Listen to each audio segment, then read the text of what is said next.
शक्तश्चेन्द्रियेभ्यो भवमलजनिता जन्तवो मां तुदन्ति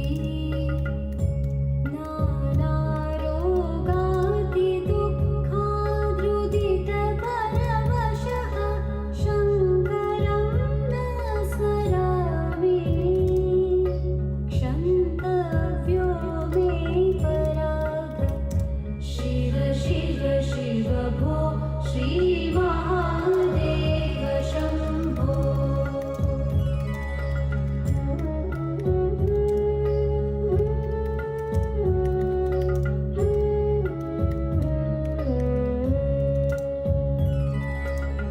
प्रौढोऽहं यौवनस्थो विषयविषधरैः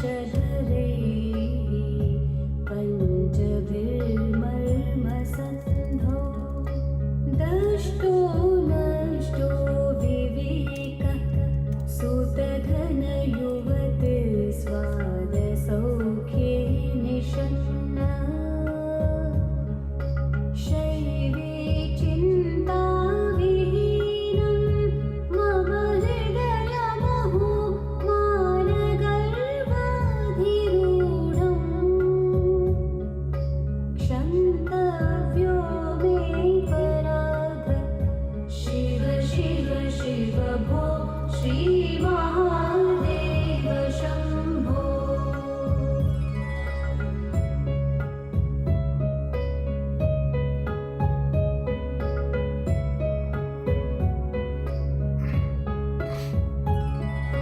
वार्धक्ये चेन्द्रियाणां विकलगतिमतश्चाधिदैवाधितापैः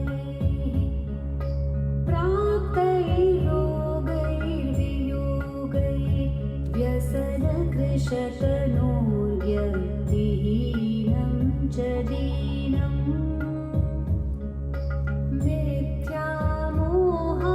मिथ्यामोहाभिलाषैः भ्रमति मम मनो धूर्जटे ध्यानशून्यम् क्षन्तव्यो मे पराग शिव शिव शिव भो श्रीमहादेव शम्भो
नार्पितं नैव लिङ्गम् नो लेपं चन्दनाद्यैः कनकविरचितैः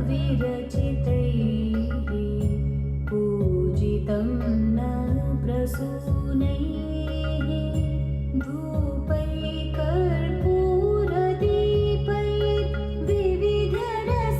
धूपैकर्पूरदीपैर्विविधरसयुतैर्नैव भक्ष्योपहारैः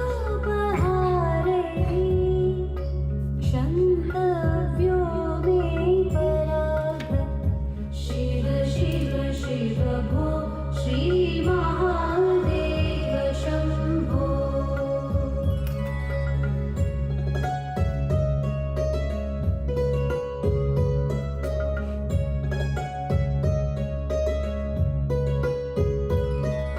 ध्यात्वा चित्ते शिवाख्यं प्रचुरतरधनं नैव दत्तं द्विजेभ्यो हव्यं ते लक्षसङ्ख्ये हुतवः वदने नार्पितं बीजमन्त्रैः नो तप्तं गाङ्गतीरैः व्रतजपनियमैः रुद्रजाप्यं न जप्तम् क्षन्तव्यो मे पराग शिव शिव शिव भो श्रीमहादेव शम्भो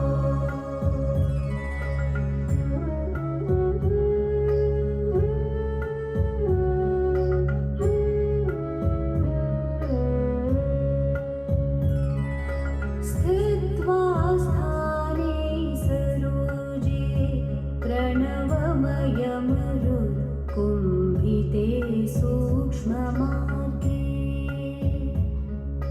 शान्ते स्वान्ते प्रलीने प्रकटितविभवे दिव्यरूपे शिवाख्ये लिङ्गाग्रे ब्रह्मवाक्ये सकलतनुगतं शङ्करं न स्मरामि क्षन्तव्यो मे पराग शिव शिव शिव भो श्रीमहादेव Shambho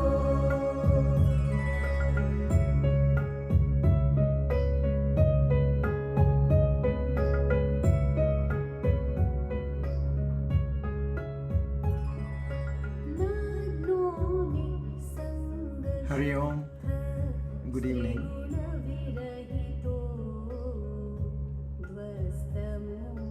A warm welcome to all of you. Please come.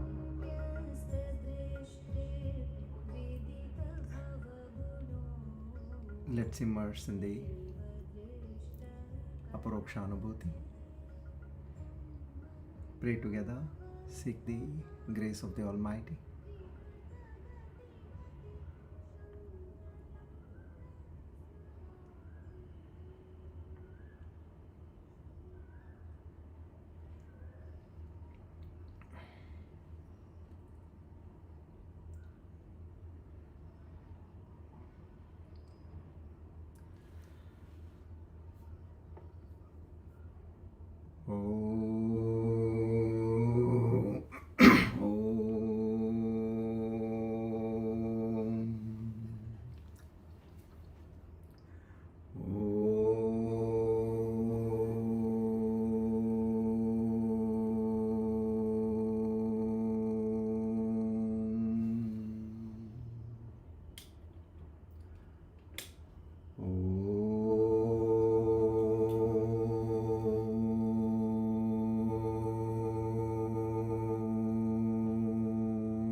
Asato ma sadgamaya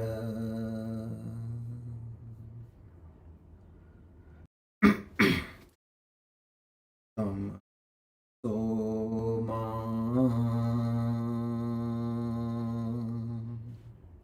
Jyotirgamaya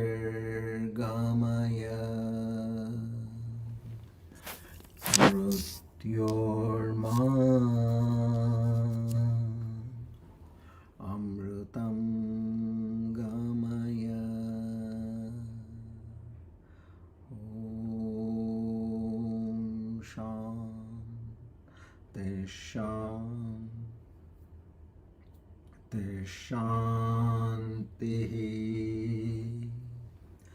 Hari Om Tat Sat Shri Chinmaya Sadgurave Namaha.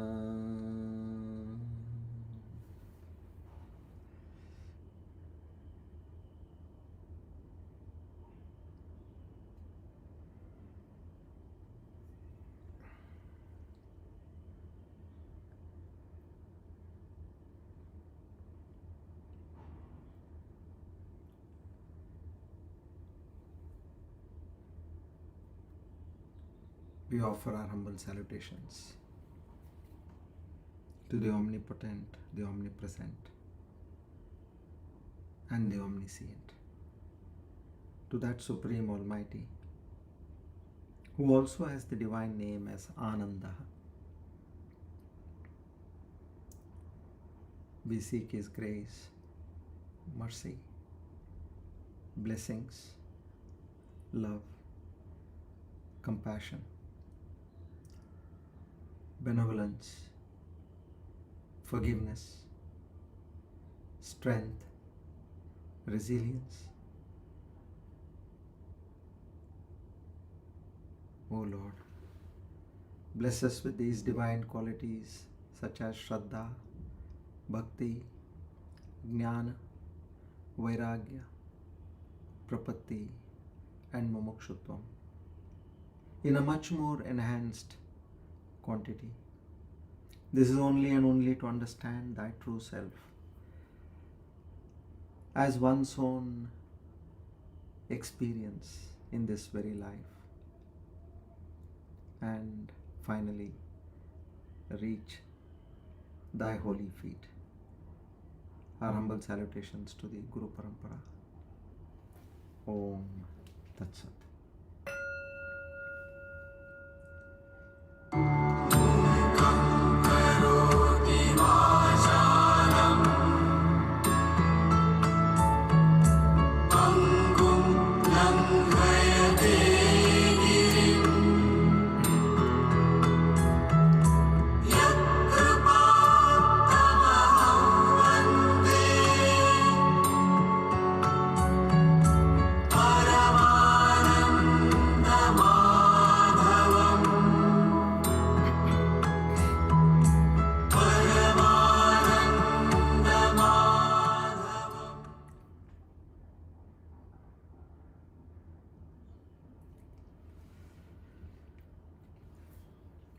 Today, by the grace of the Almighty and the immense blessings of the Guru Parampara,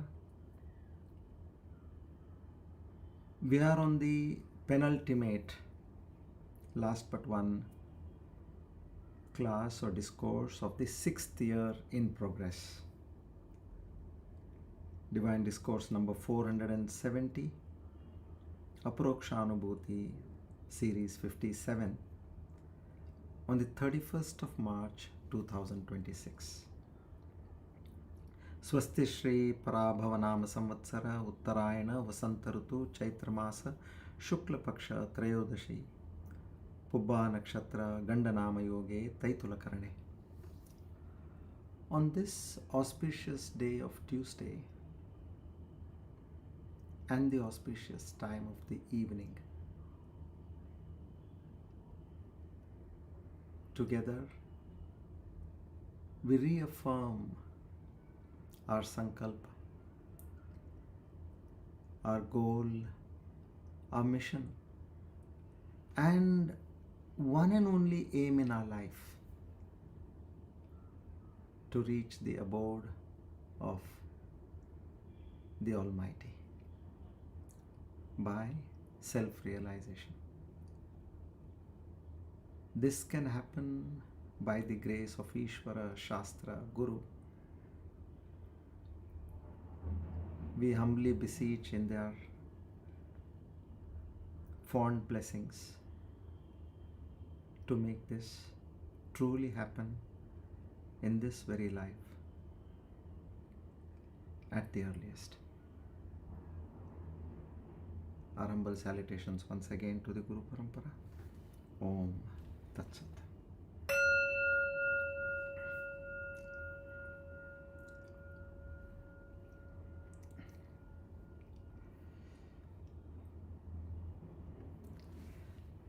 Good evening, everybody. A very warm welcome to all of you once again.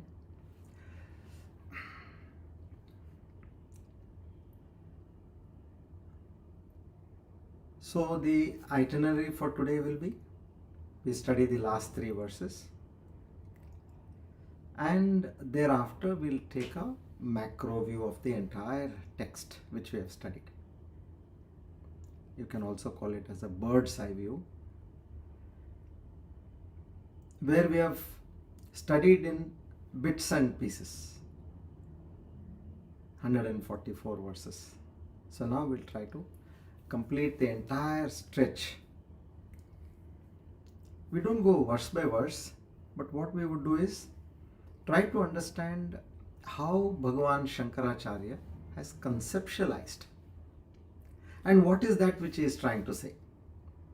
See, detailed understanding has gone into our subconscious mind already, but now we need to get the grip of the whole text.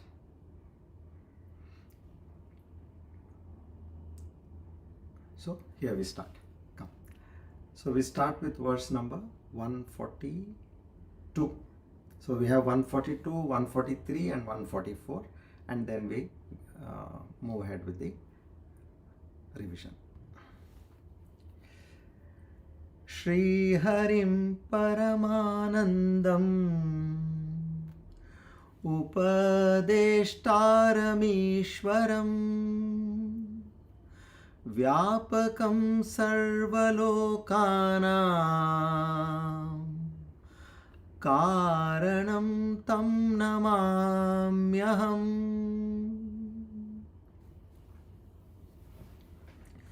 So verse 142,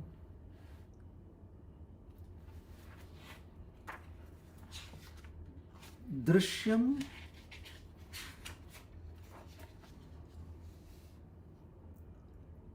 Adrishyatam Nitva Brahmakarena Chintayet Vidwan Nitya Sukhe Tishtet Chid Sapurnataya Diya. It is, I am decoding it over here. The second line is Tishtet Diya. So it is Tishtet and Chid Sapurnaya Diya. Now what he says here is Vidwan, a wise seeker, a staunch seeker, a seeker who is committed. What does he do? He stays in bliss, Nitya Sukhe.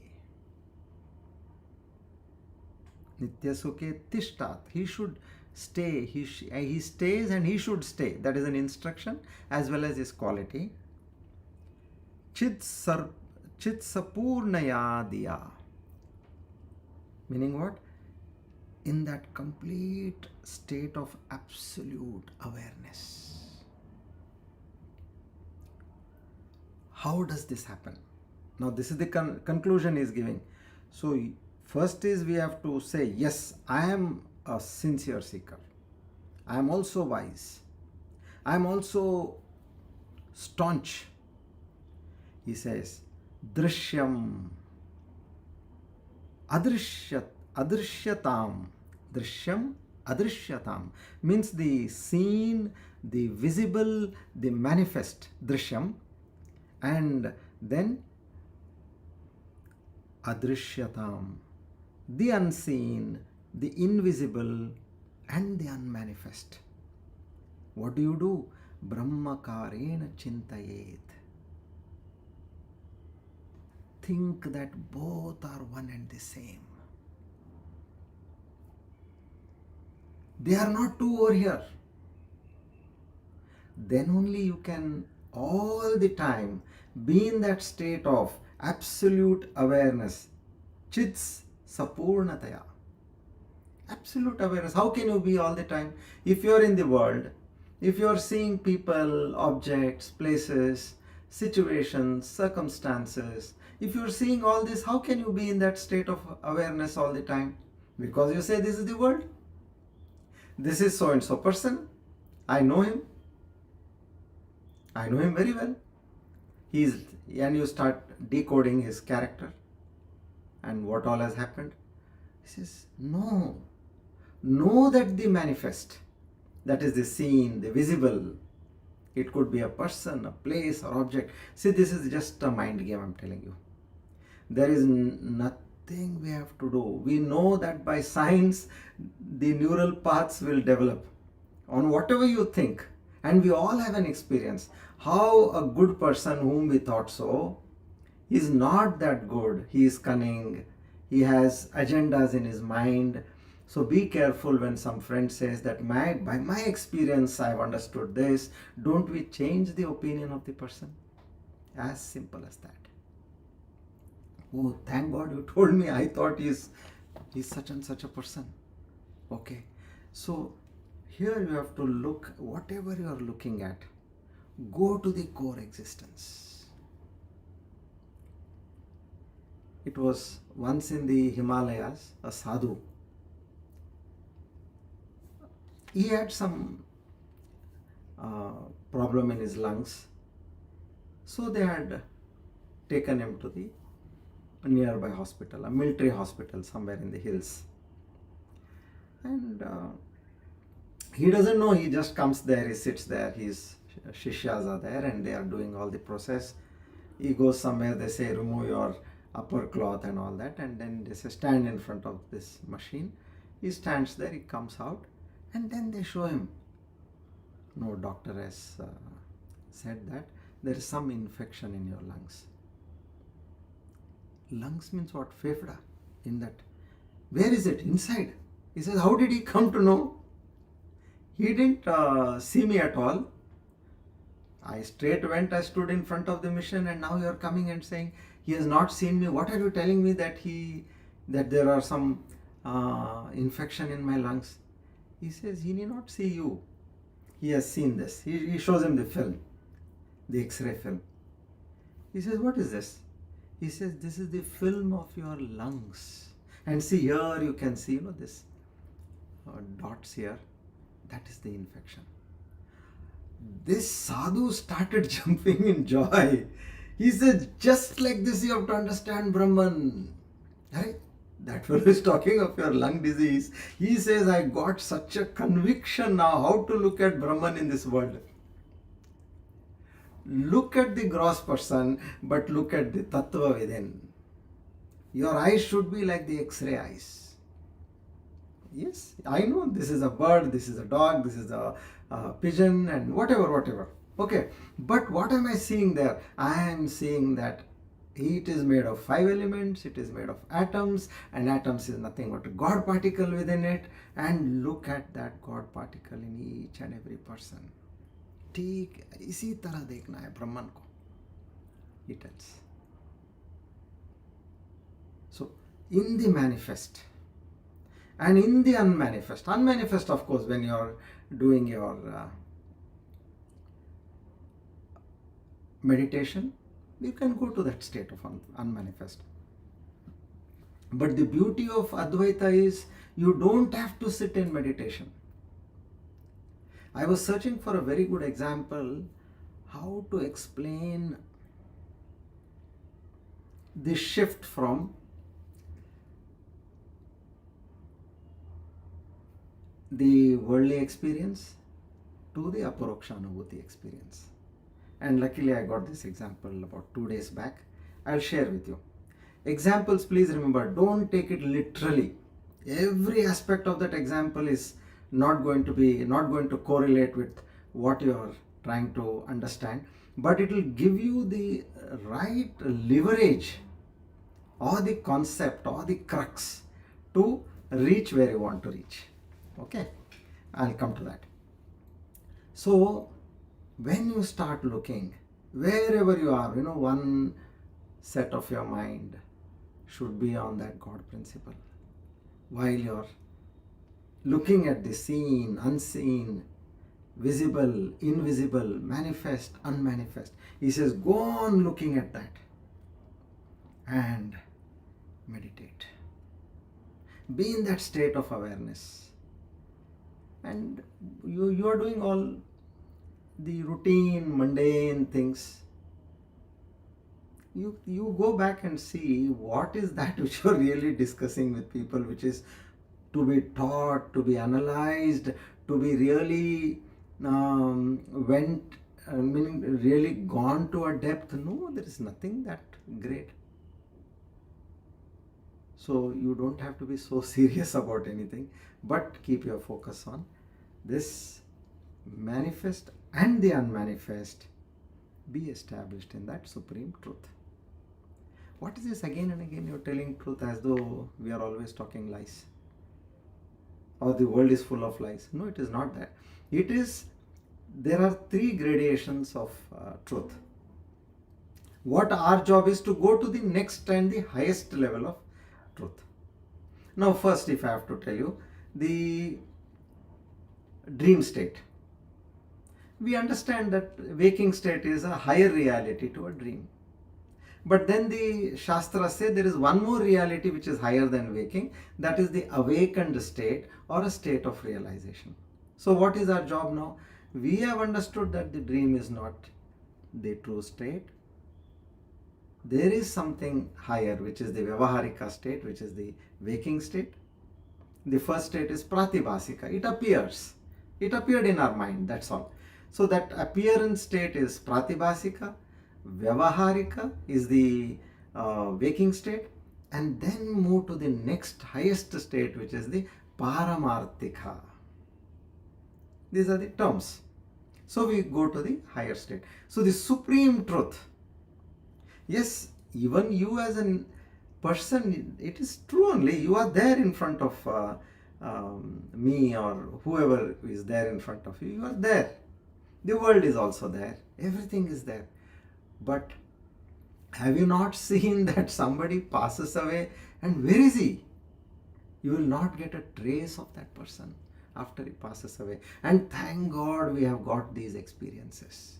But Maya is so strong. This is known as Smashana Vairagya. Till we go to the graveyard and we are in the graveyard, you come out. Till then, what is this life? What is this life? You are thinking about that. And you make so many resolutions, like the New Year resolutions. And you come out and then one person calls you. Acha, wo kaam ka kya hua? Then you again start thinking, how do I make good out of this call? How can I extract more? Where all I should twist and turn and say things. See, mind suddenly went back into its original form. That is Maya.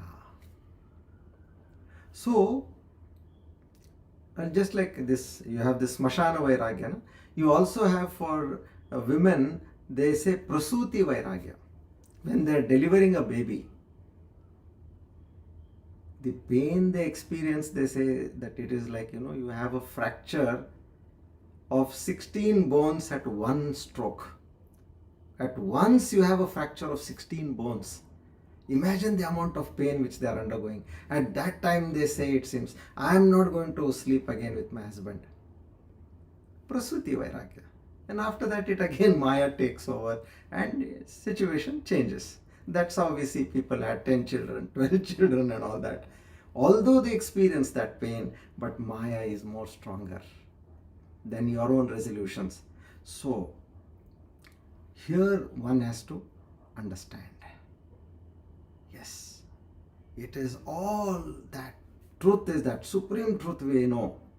I have to move from the waking state, which is the Vyavaharika state. I have to go to the Paramarthika state. And how that happens, we know by Shravana, Manana, Nididhyasana, which needs that practice. Okay. So this is where this is again a reaffirmation of verse 141. In another way, he says this. In fact, 141, just to remind you, the wise should meditate on the manifest and the unmanifest as his own self. There he spoke about Atman. Constantly and carefully, which is nothing but pure consciousness. Know that you are consciousness appearing as this body, this mind, this senses, all that what conglomerate you are nothing but that pure consciousness. He says you should meditate on this concept. And here he comes and he says that manifest and the unmanifest also is where a wise seeker should constantly be established. How? With that state of awareness. Sometimes, that they are said again and again to reaffirm and to reascertain. So we move to 143.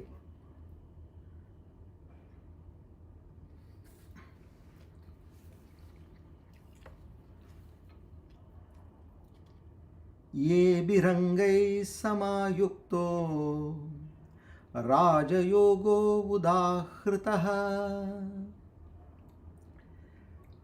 किंचित् पक्वकषायाणां हठयोगेन संयुतः. Now, here he tries to primarily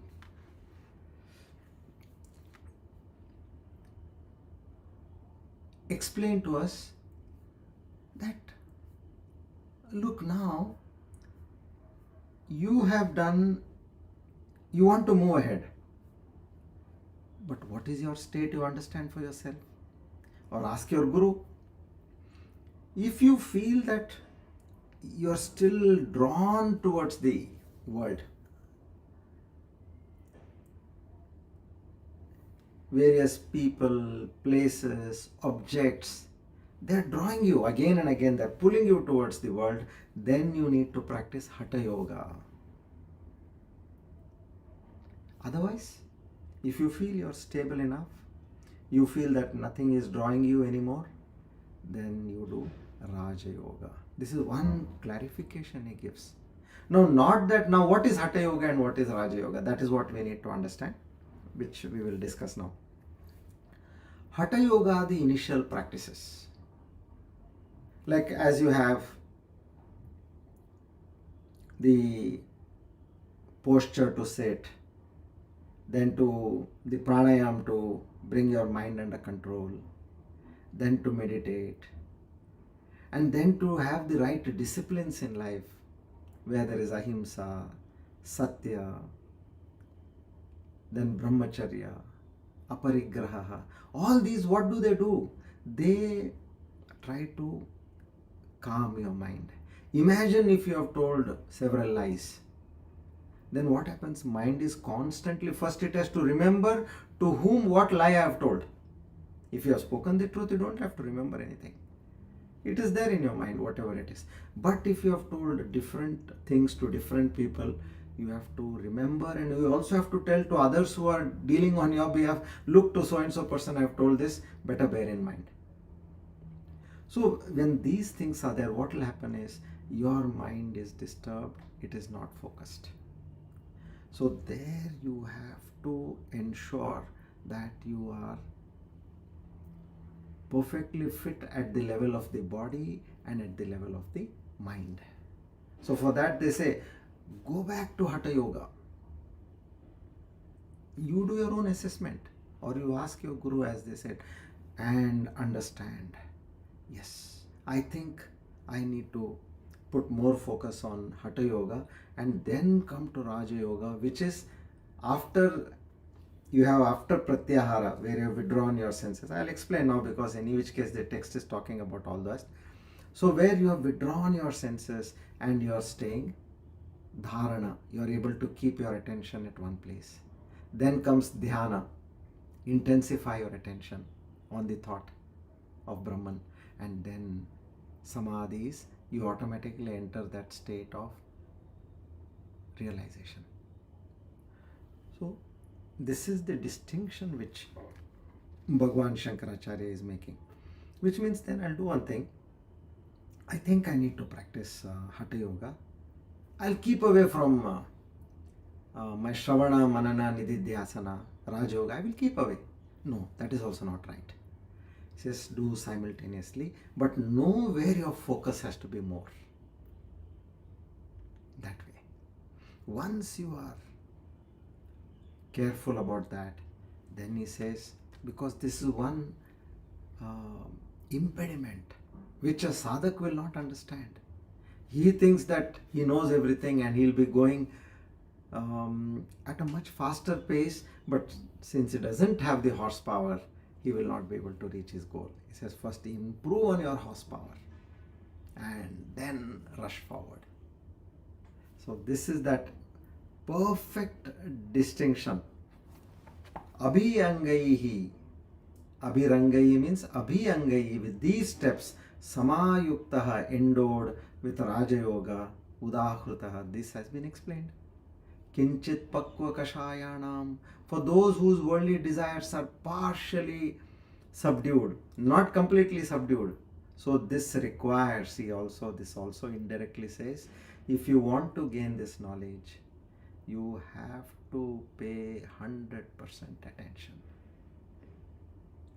Now the question immediately will come, I am a grahastha, I have got various other duties to do. How is that I am able to focus completely on the study of this text? So here, now you are doing your job. So when you are doing your job, every action you are doing, know that you are not the doer. Karmani akarmaya pashet. In that action, karma, you see it as an akarmani. Pashet means see, as akarmani. How? I am not the doer. Arey, what is that? If this breath stops, I am gone. And where is this coming from? That knowledge you have and you keep doing. Then what happens? Yadrucha labha santushtaha. Tyaktva karma phala sangam. Tyaktva karma phala sangam, you will say, no, I am not at all the doer. Then where is the question of me saying, I want this much, I want that much? No, whatever thought is coming, that is being told by the organ of speech. And that organ of speech is listened by the other person. And whatever needs to happen, it happens. So in being in that pure state of witness. So this is one by way of Karma Yoga. Otherwise, whatever work you are doing, you say, you are separating yourself. This is Dvaita here. Separating yourself and telling that I am doing this for the love of God. See, when we were children, you all have experienced this. You are all doing something either to please your mother or to please your father. And when you went to school, to please your teacher. These were the three main people whom you had in mind that yes, I should get a pat on my back from these people. With that intention, you had so much of vigor. We did that. So here, say that, oh Lord, after you complete a job, just close your eyes and say, are you happy? Did I do well? Now make me do better. That way you can connect to the Lord. Don't be in that egocentric sense. I am the doer. And then, what, my fate is like this. I don't know. I cannot achieve many things. No, get out of that. God is the doer. Immersed in that, you can all the time be connected with the universe. So, this is what he is trying to say over here. In this manner, you have to draw yourself and constantly be focused on your goal. Whatever you may be doing. You may be cooking, you may be driving, you may be working at office. Any action you are doing have that connect with the Lord, or that knowledge that I am just a witness to whatever is happening. And how is this done? By constant practice. That's all. So, in this way, he says, you look at yourself and keep improving if at all you feel the world is pulling you, then intensify your sadhana. I need to do more japa. I need to do more seva. Now you may ask, what does seva do? You know indirectly what happens in a seva, I'll tell you. First and foremost thing is, you come out of yourself. All the time, all our lives, what have we been doing? We have been working for ourselves. So when you start doing seva, you could go to a temple and mop the floor, or distribute prasad, or you may be sitting in the library and taking care of the library. Whatever job you can, or you go to an orphanage and you are in the kitchen doing some work. Now you are not doing for yourself, you are doing for others. So this ego which is constantly in connect will start getting disconnected. This is the first thing which happens, and that is what we want to happen ultimately. So seva is very important. So now you say, yes, I want to do japa, I want to do seva, I want to do tapa in terms of taking vratas. It could be Ekadashi, or it could be any other vrata. Going to a pilgrimage where I climb a hill. All that pain I am taking for the love of God. So with these intentions, when you do, you slowly start rising, because you are detaching from your own egocentric sense. So along with the Hatha Yoga, practice the Raja Yoga. What is Raja Yoga? That pure state of meditation where you are deeply embedding all the ultimate thoughts of Supreme Truth. In this way, Bhagavan Shankaracharya says, you proceed on your spiritual journey. And now the last shloka, 144.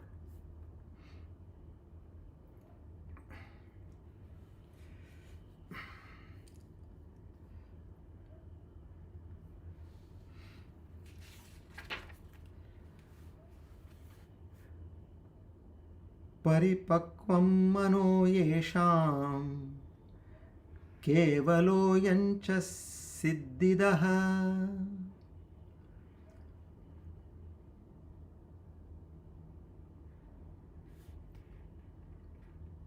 गुरुदैवत भक्तानां सर्वेषां सुलभजवात्.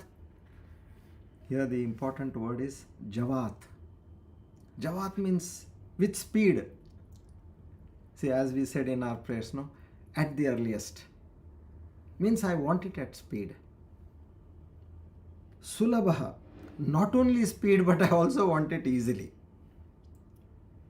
Sarvesham, all of it. Now what should I do? I want paripakvam, that complete maturity, purity of my mind.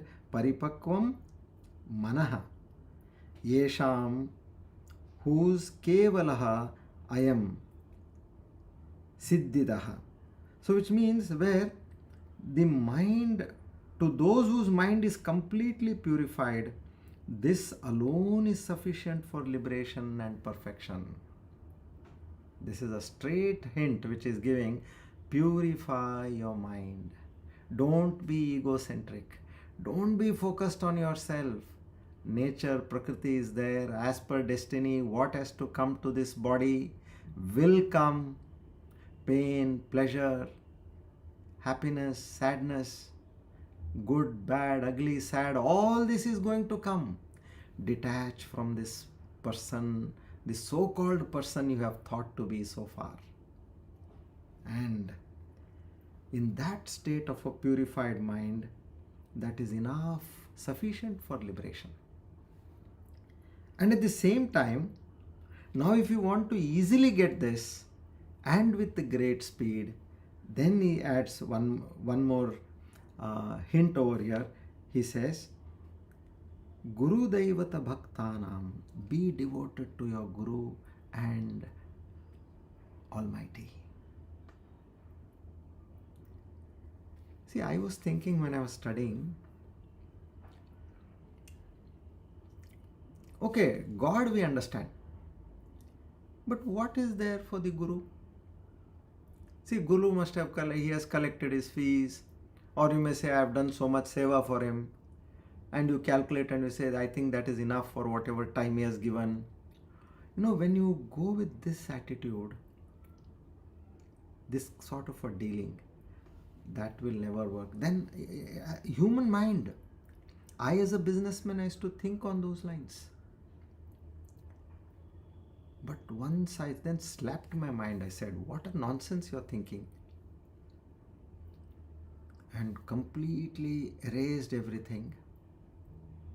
And just like as you love God or you are devoted to God, you see that in your Guru. And my personal experience, it changed for the better.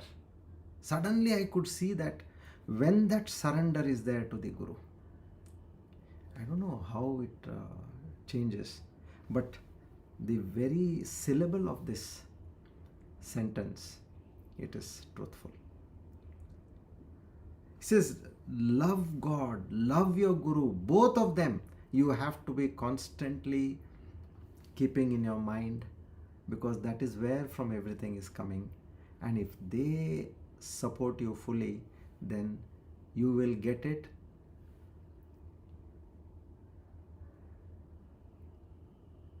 fast, and at the same time you will easily get it.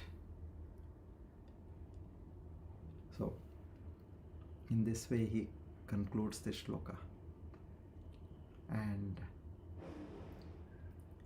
he tells, move on. You are on a great journey. Move on. So we now move to the revision of this entire text. Okay. So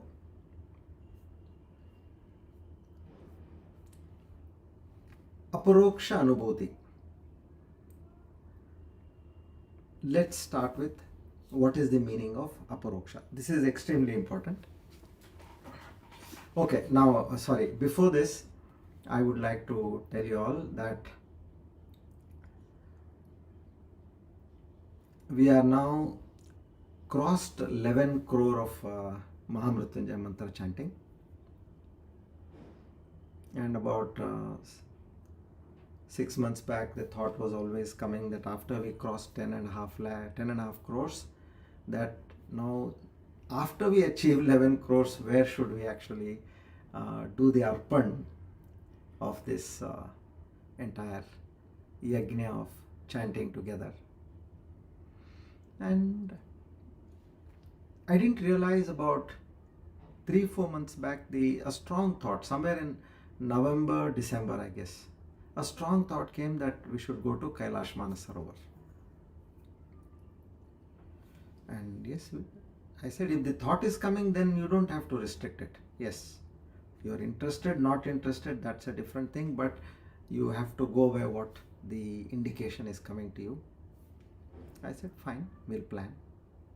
And then we eventually planned. So now our trip to Kailash Manasarovar is happening to reach there on the full moon day of June, which comes on the 29th of June. That sounded good. Then suddenly 4 days back, I got a thought in my mind that why don't you offer this 11 crore of what chanting you have done at Kailash Manasarovar to Lord Shiva at his abode. I said, what a brilliant idea. Now then you have to see, you need to have a Havan Kund, because we offer through fire. I thought in my mind that okay, even if you don't get Havan Kund, let's do the offering through water with his jal. But then eventually we got Havan Kund at Kailash Manasarovar. And then the thought came, what about the other sadhaks who have chanted but who are not coming for the yatra? How do we take care of that? And then the next thought came that we will get connected to on the Zoom, and what all has to be done will be told to you well in advance. So in your homes, you all can keep a Havan Kund and offer as per the mantras which are going to be chanted, and we will all be doing together. We who have been at Kailash Manasarovar will be doing from Kailash Manasarovar, and who are not able to join us from your homes, you will be offering at the same time. Then the question came about Panditji. Now if you have to take a Panditji, then it's going to cost about 2.5 lakhs. I was thinking, is it really required? Because again, if he comes, then you cannot do any sharing with him. That's again another additional expense. And for this about half an hour or 45 minutes of a puja, I said, okay, I might as well do it. But then the thought came, why don't we take a Panditji in our own place? It could be Mumbai or it could be in South, wherever it is. And he will instruct on Zoom.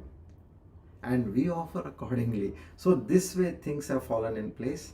And we have managed to get the SIM cards over there and near Mansarovar. That is a place by name Saga, and also arrange for a laptop and those kind of things. So we'll be sending you all a link. This will be somewhere on the 26th of June, hopefully, which yet to fix that precise date. And on that day, this offering will be done. Okay, so what we feel, this is nothing to talk about our own self. Something like this, which is very rare, and to my knowledge, it has not happened so far. Such a offering is going to be done at the lotus feet of Lord Shiva in a place nowhere else than Mount Kailash. It is abode.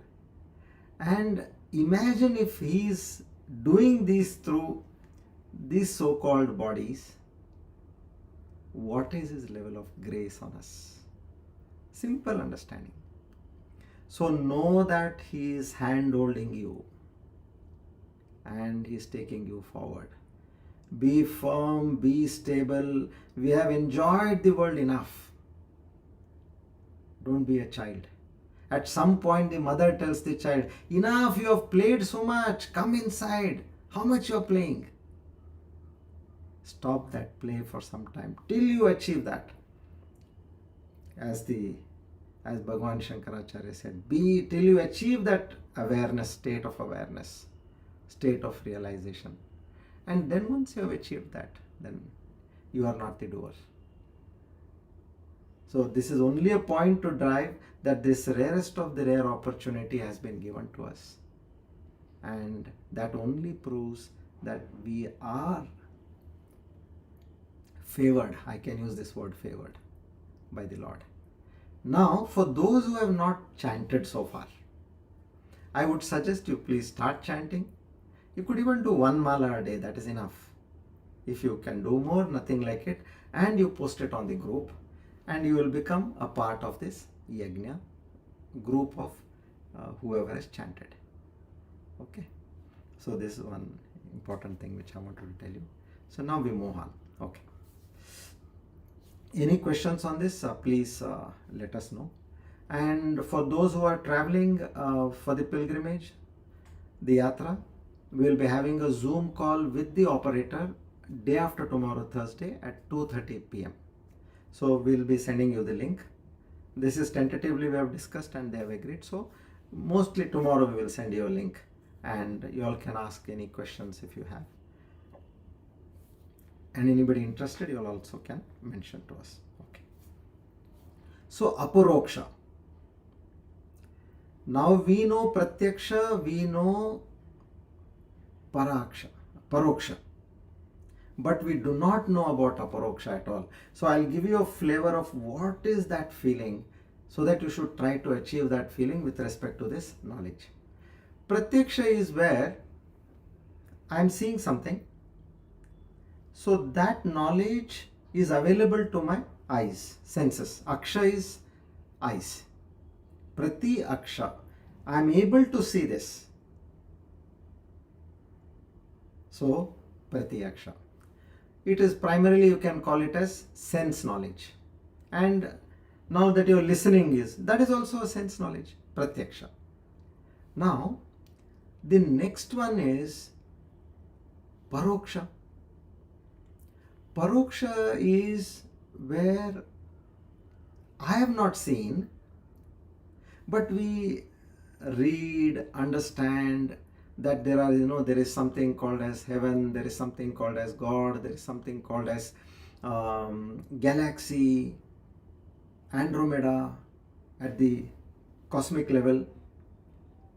And also at the minutest level, you also know that there are atoms, and in that there is neutron, proton, electron, and there are bacteria. Now, if we have 50 to 70 trillion cells, they say double than that we have got the foreign bacteria within us, which is more than about 100 lakh crore bacteria are in your body. And we claim that we are this. This is my body. Nonsense. So, this is which we have not seen. Have you seen a bacteria? You need a microscope for that. So some things are there which are to my sense control, and some things are there which are a kind of knowledge. Paroksha is Pratyaksha to my senses. Paroksha is beyond my senses. Okay. Now what is this Aparoksha then? The knowledge which I get, be it by Pratyaksha or Aparoksha, that's fine, which I'm already experiencing, but there is something which without my senses and without using my mind, nothing, I just have that direct experience. Now, it's neither a book knowledge nor it is a sense knowledge. Now imagine now, how do I understand this? We'll come back to that simple story again. 10 friends were crossing a river. This was olden times. As we cross bridges now, earlier days, they used to either you go in a boat, or if you have the strength to swim, you swim and you cross. Young boys, 10 of them friends, they crossed a river. And then after they crossed, they just wanted to check, hope we all 10 have come.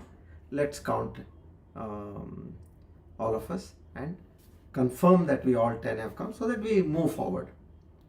So they start counting 1, 2, 3, 4, 5, 6, 7, 8, 9. Oh my God.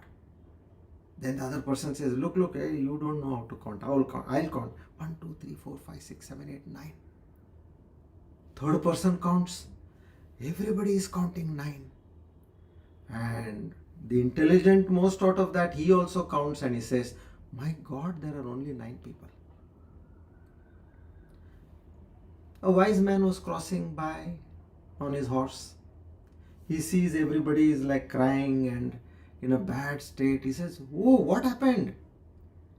What to tell you, sir? We were 10 boys crossing, friends of us crossing, and we are only 9 now. 1 person is drowned. That wise man immediately looks at all of them and he sees there are 10 people.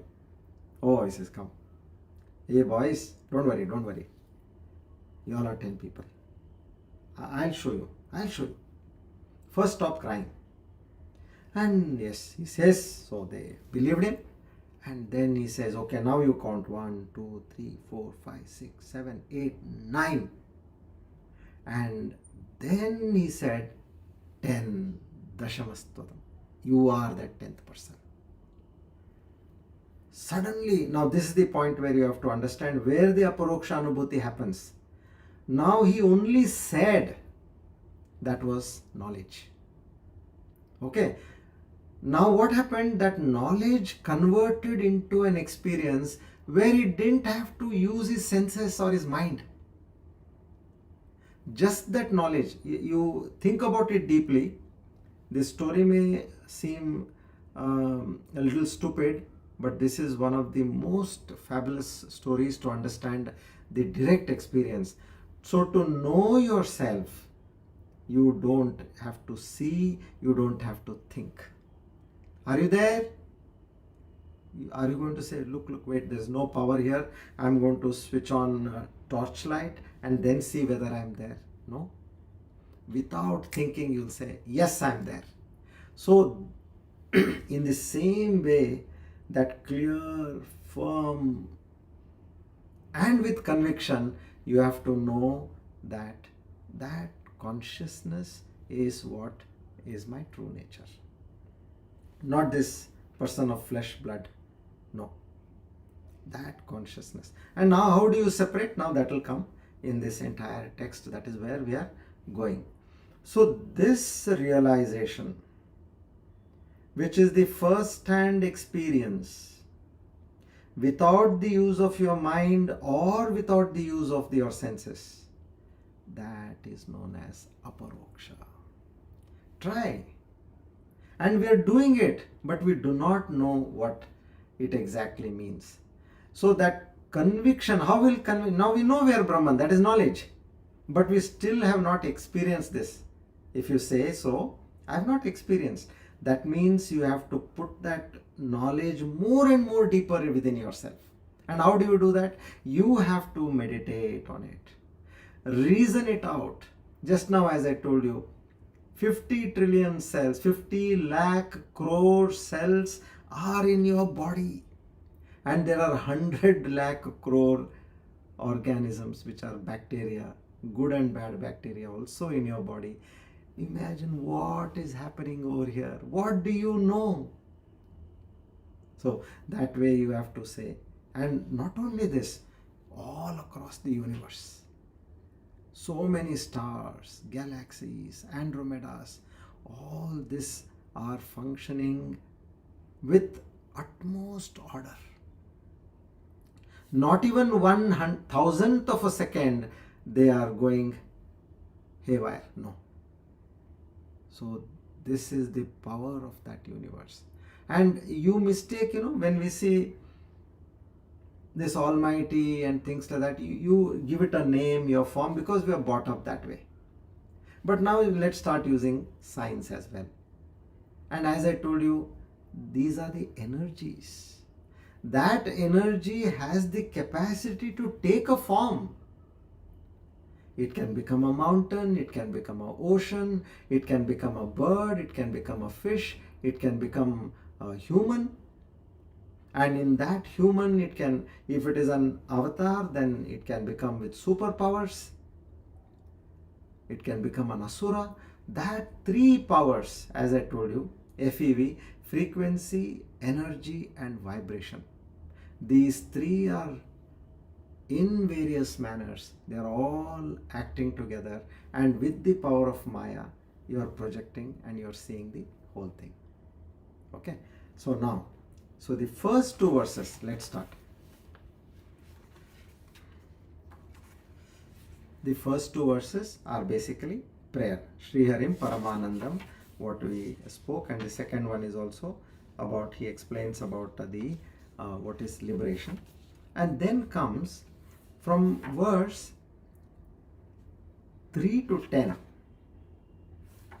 He primarily speaks about qualification. You have come to study Aparoksha Anubhuti. You want self-realization. Are you qualified? First check that. Like say now you go to Manasarovar. They say we need your detailed medical report and more detailed in terms of your lung strength. So for any job as such, they'll ask you a qualification. Now if you are a CA, you should be qualified enough to become a CA, meaning become an auditor. So that way, this sadhana chatushtaya, it speaks about the up to verse 10.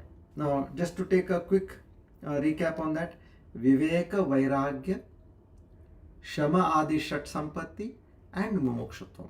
These are the 4 qualifications which you need. Now, what is Viveka? Viveka is that discernment to know what is real and what is unreal. Say, for example, you see a sweet, and the moment you see it, your mouth waters and you say, I want to eat it.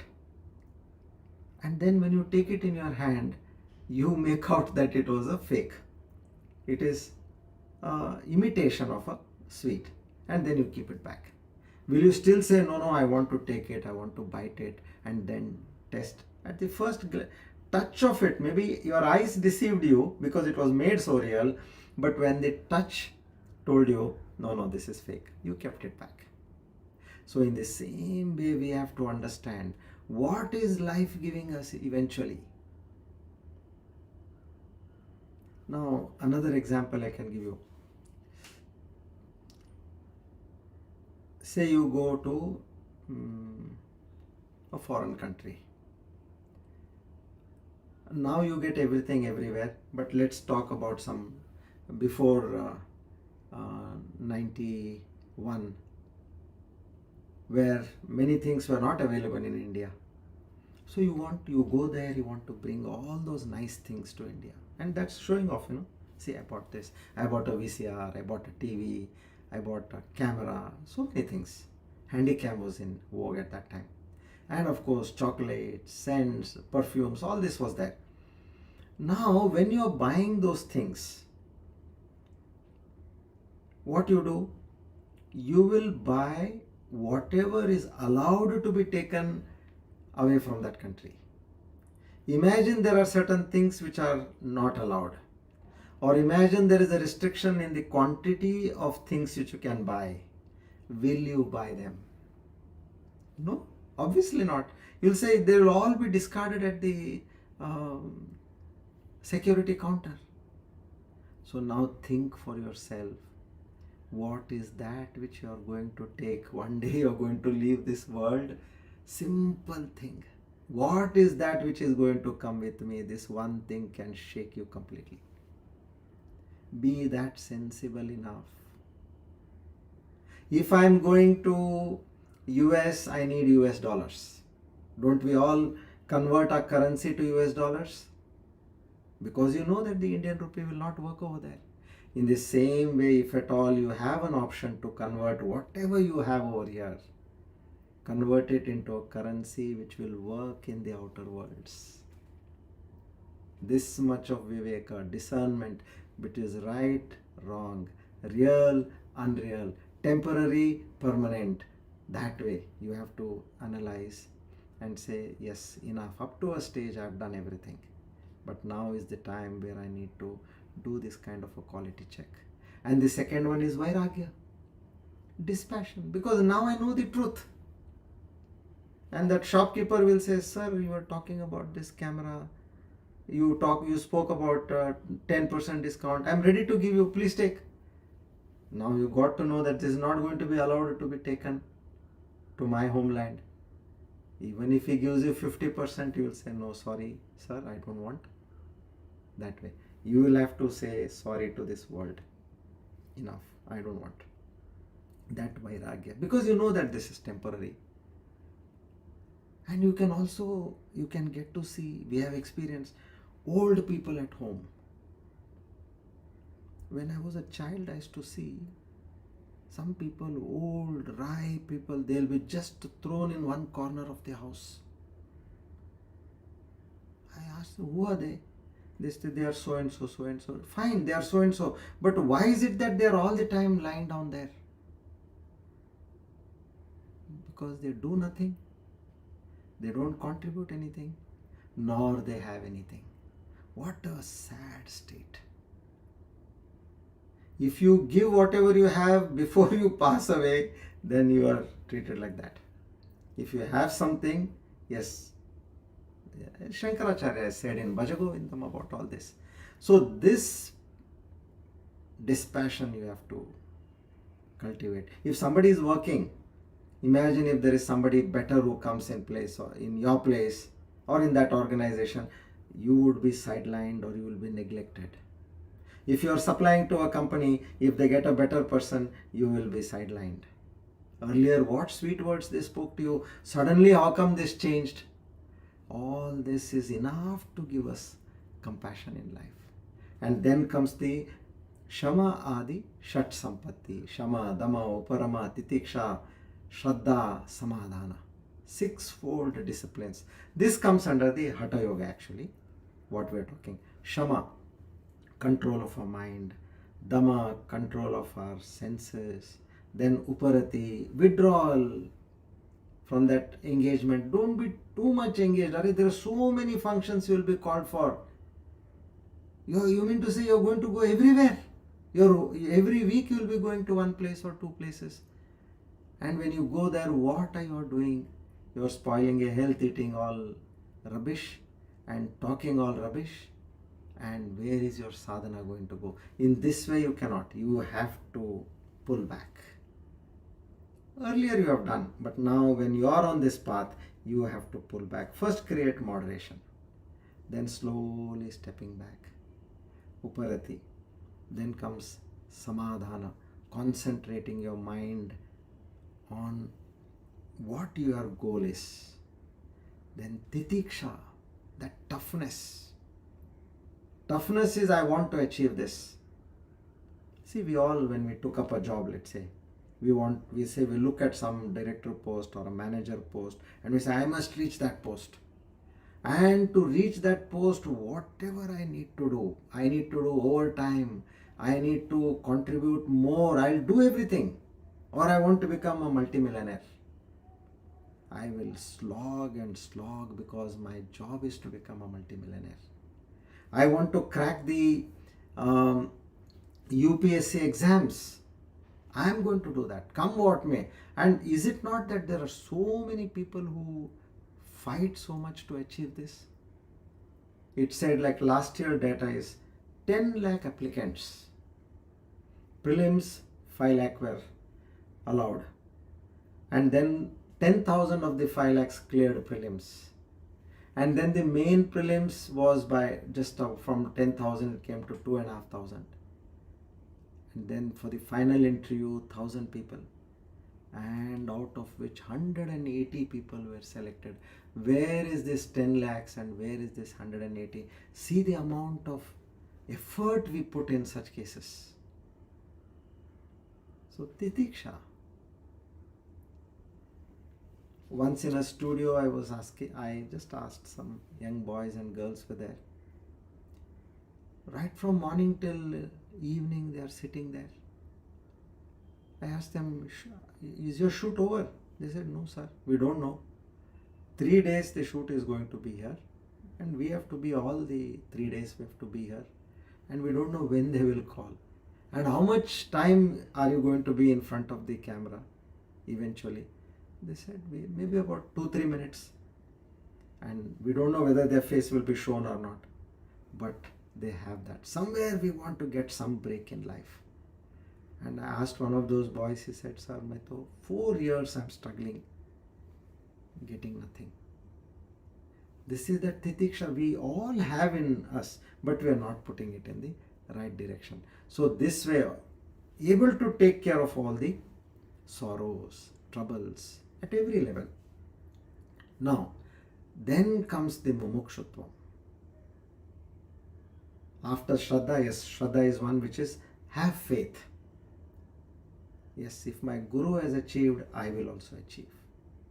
And moving on, you will see that there is already some change happening in what you are experiencing, and slowly you fortify your efforts. So this mumukshutvam will slowly intensify your desire, because the more you have a desire, then the more will be the viveka and vairagya. If you feel that I don't have dispassion for the world, what do I do? Said, don't struggle with the world. Strengthen your vairagya, that's it. If you strengthen your viveka, if you strengthen your viveka, your vairagya will improve. If your vairagya improves, then the shamadhi shat sampatti will improve. As they improve, your mumukshutvam will improve. So one fuels the other. Constantly keep this in mind. And this is a great journey. You cannot do this as a hobby or a time pass. Okay. Now, after verse 10, we come from verse 11 to 15. What is this about? Vicharana, inquiry. Inquiry about what? I want to get Aparoksha Anubhuti. That's all. And what is the method? The method is I have to understand. What is this world? Jiva, Jagat, Ishvara. What is me? What is this world? And what is this so-called God as Ishvara? So this understanding will begin your journey. Now, okay, now I start. From where? I start to know the difference between Atma and Anatma. Now this is all in the inquiry process. Atma and Anatma, self and not the self. Then the Bhagavan Shankaracharya says, your true self is Brahman, and which is Atma. But I have understood it as, I have understood that I am this person. So how do I proceed now? He says, naturally, if I don't know that I am Brahman, I should first understand that I am Brahman. But he says, no, you can't know Brahman directly because your thought process is that I am this person. So first you have to nullify this person. Know that what you are understanding as this person is wrong, and then start getting the knowledge of what is Brahman. We have a wrong idea about ourselves. And what is this? I know that I am this person. Of course, I have got consciousness. So I am a mixture of Atma and Anatma. At prima facie, this is what I knew before I started. We all started our course. So first I have to negate, falsify the wrong understanding.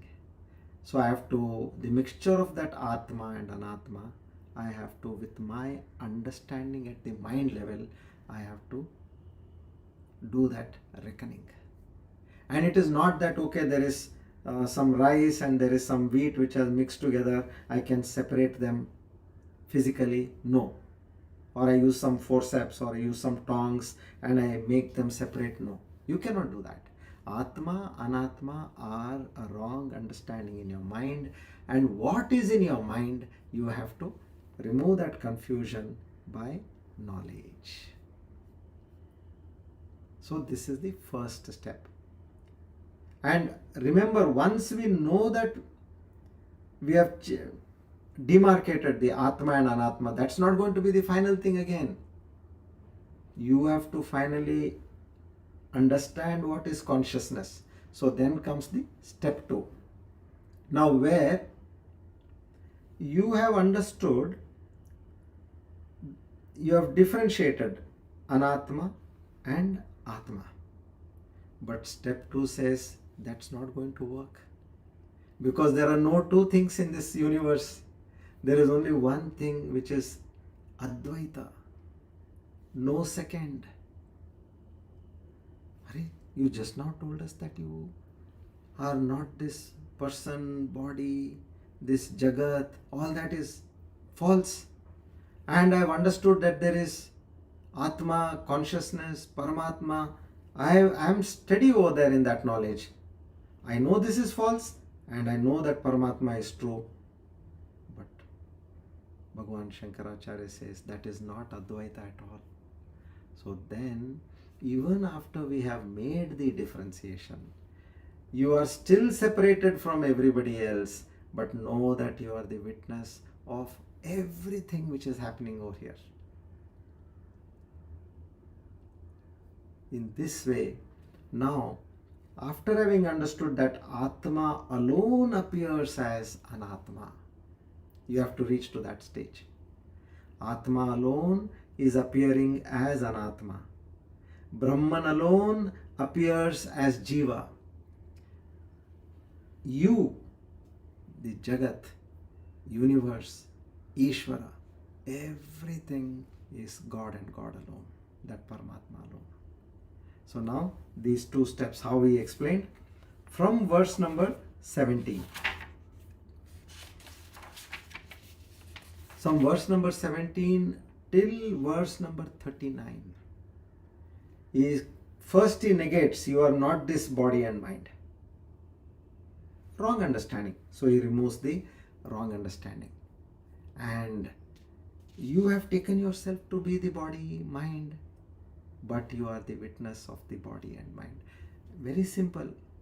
You move from the state of this body and mind and change it to the awareness within this body and mind. And how do I do that? Drashta.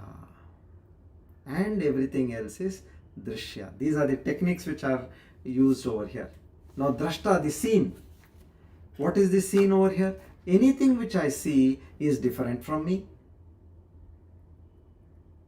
If I'm seeing a pen, now this pen is different from me. So he says, look at your own body. Are you not able to look at your body? Yes, I'm able to look at my body. That means you are not the body. Okay, I go deeper. Look at your prana, the breath which is going in and out.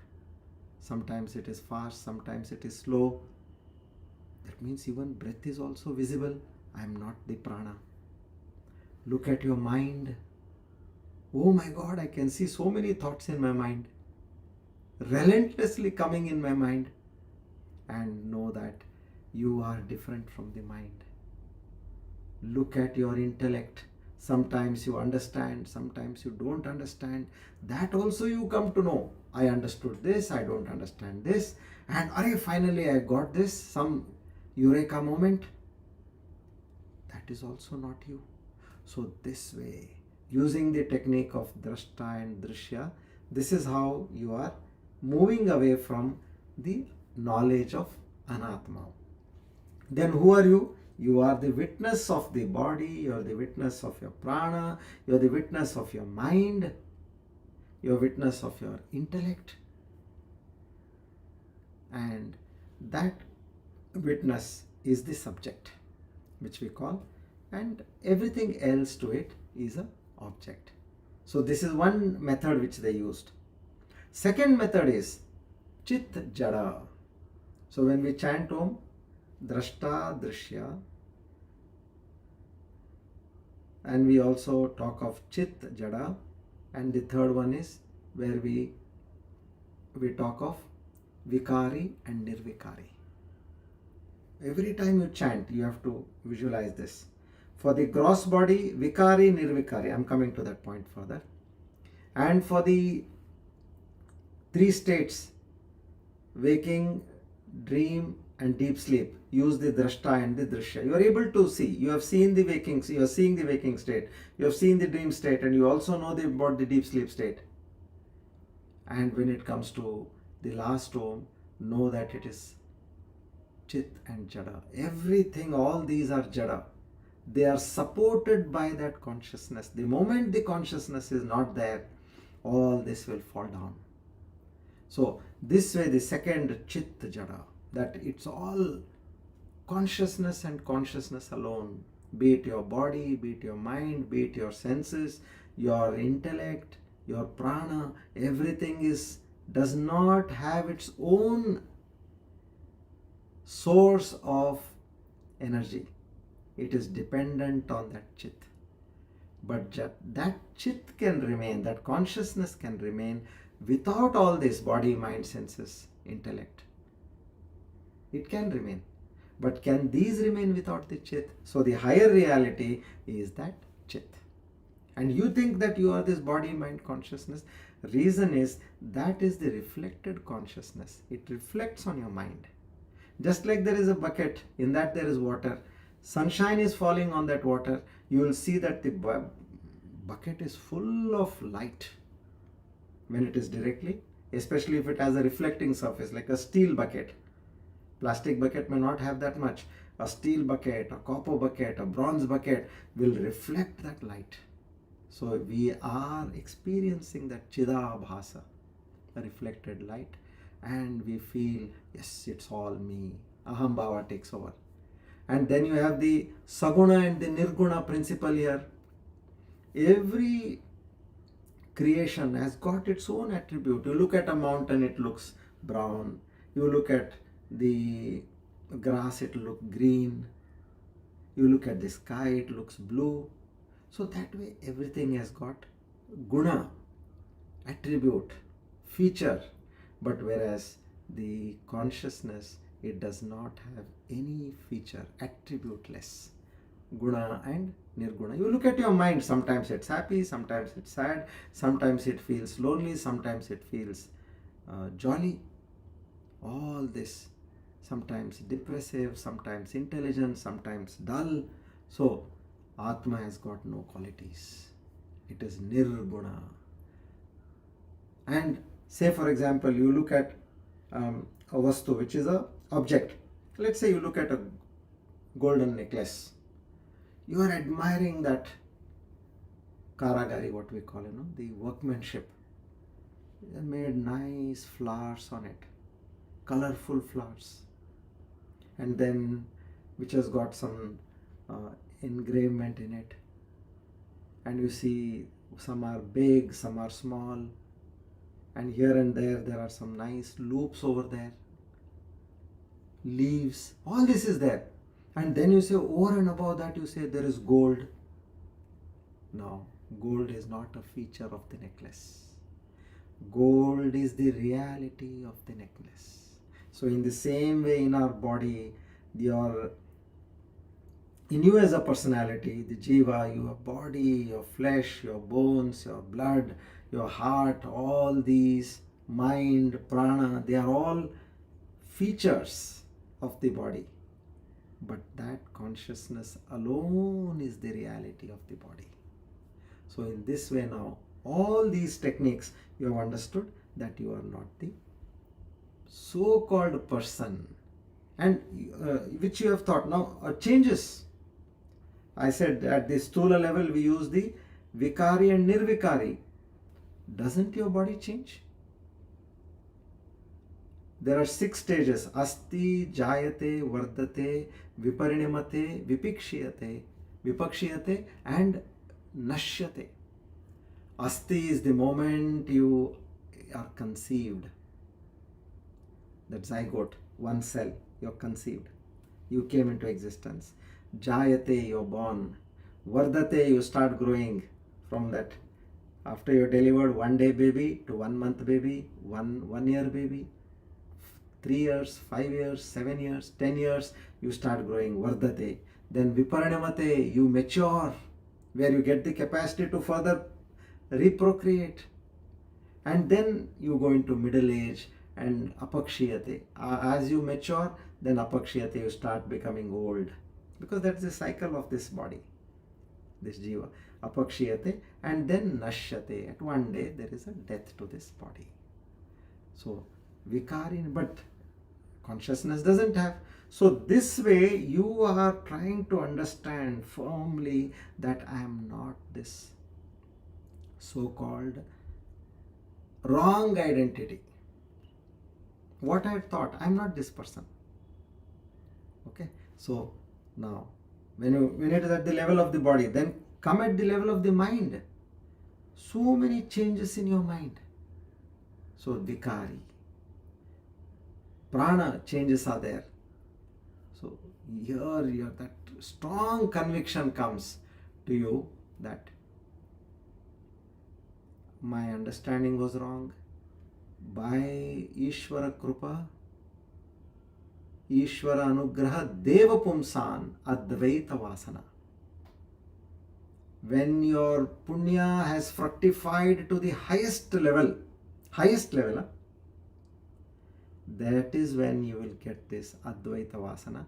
Is knowledge about the Supreme Reality. Only then you will get.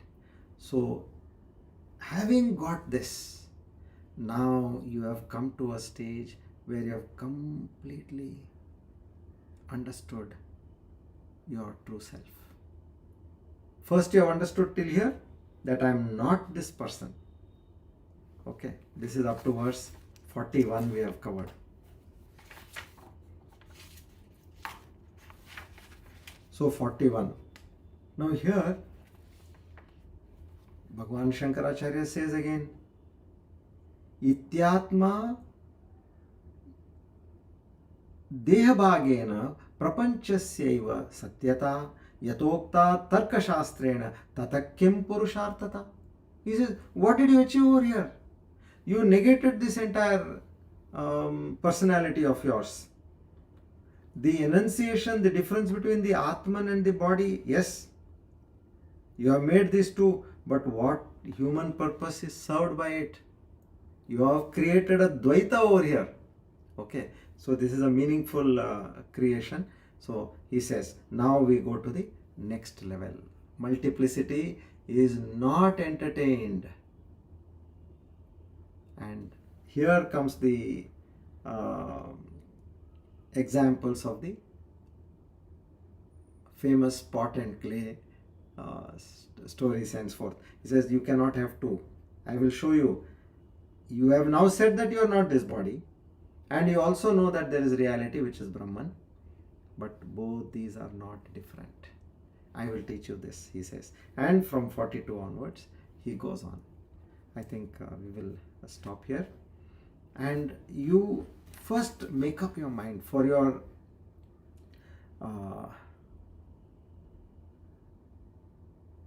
sadhana, nididhyasana, negating your ignorance about you being this jiva. That's the first and prime most important thing. Unless and until we get that, we will have no scope to move further. So using all this drashta and drishya, vikari, nirvikari, chit, jada, all these what we have spoken, you have to meditate. Again and again tell your mind, ask your mind, come, I am ready to debate with you. Tell me which is higher. I am only talking of which is higher. Now this consciousness is nirvikari, doesn't have any change. Eons together it has been the same. But whereas this body, just for a period of 60, 80 years, it changes. Dramatically it is changing. Every day it is changing. So ask that truth. Debate with your mind. Convince your mind. And then stay in that truth. Once you come out of this so-called body campus, then you're freed. So we'll take up the in the next class. We should take it further and conclude.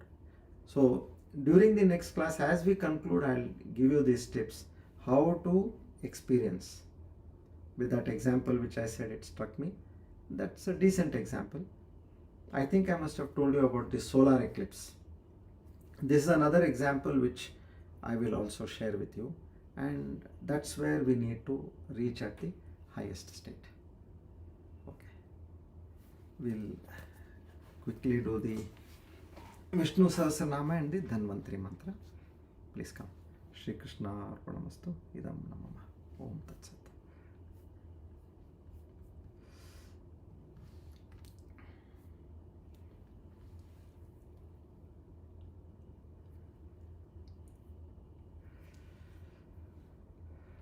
Today we are on verse 56, 526. Ananda.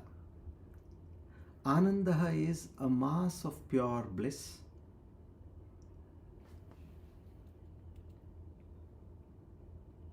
Bliss is his pure nature. The Brihadaranyaka Upanishad says, of this happiness, all other beings enjoy only a part, a small part. which is not even a droplet in an ocean.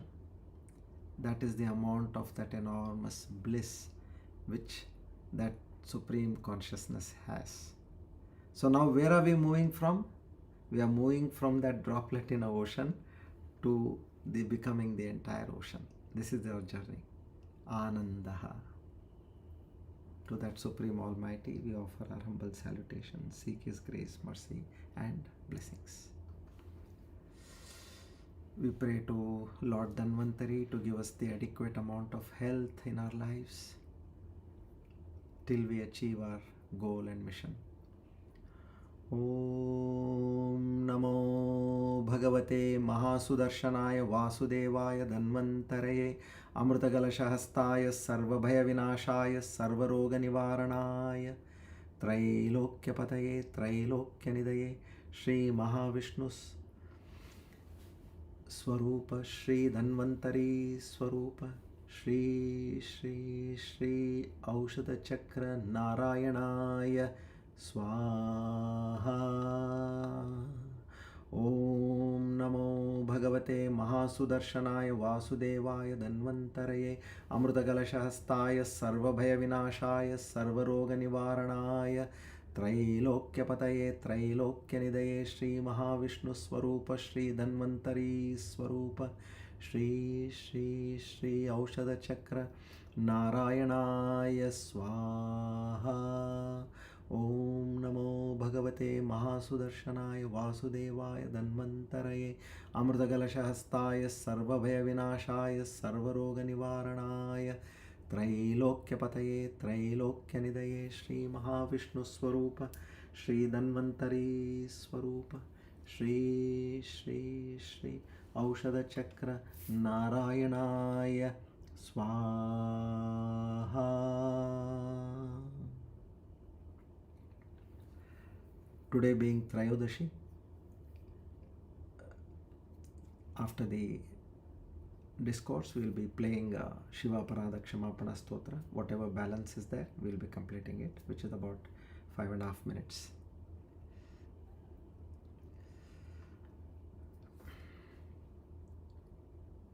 Om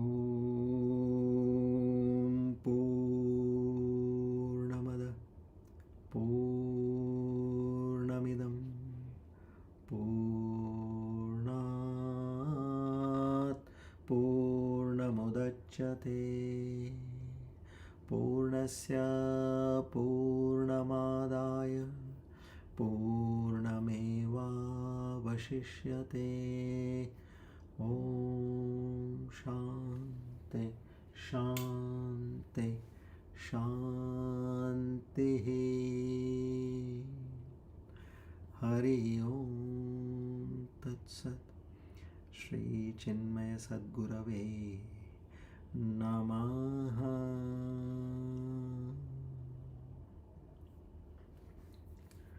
Together we offer today's Jnana Yajna at the lotus feet of the Lord to seek His grace, mercy and blessings.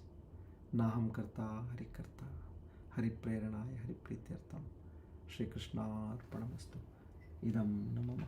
Om Tat Sat.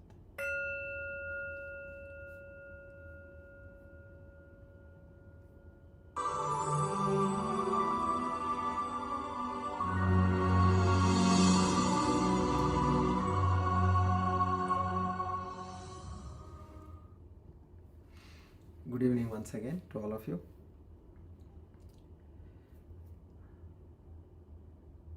So post Aparoksha Anubhuti, we'll be taking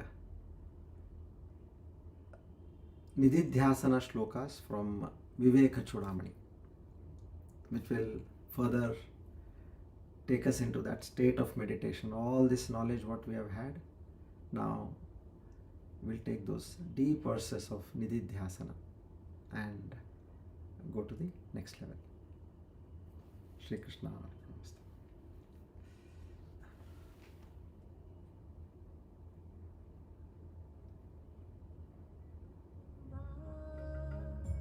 नालिका पद्ममाला सरसिविकसिता गन्धपुष्पैस्तुभ्यं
मोहान्धकारो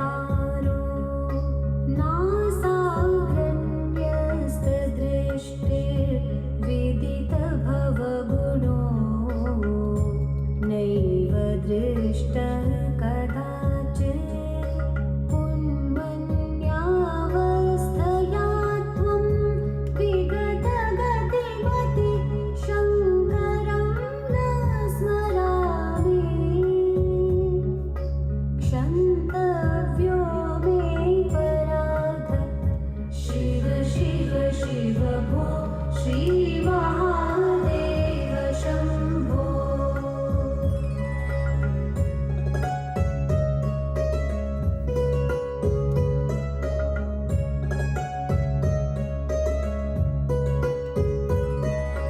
हृद्यं वेदान्तवेद्यं हृदयसर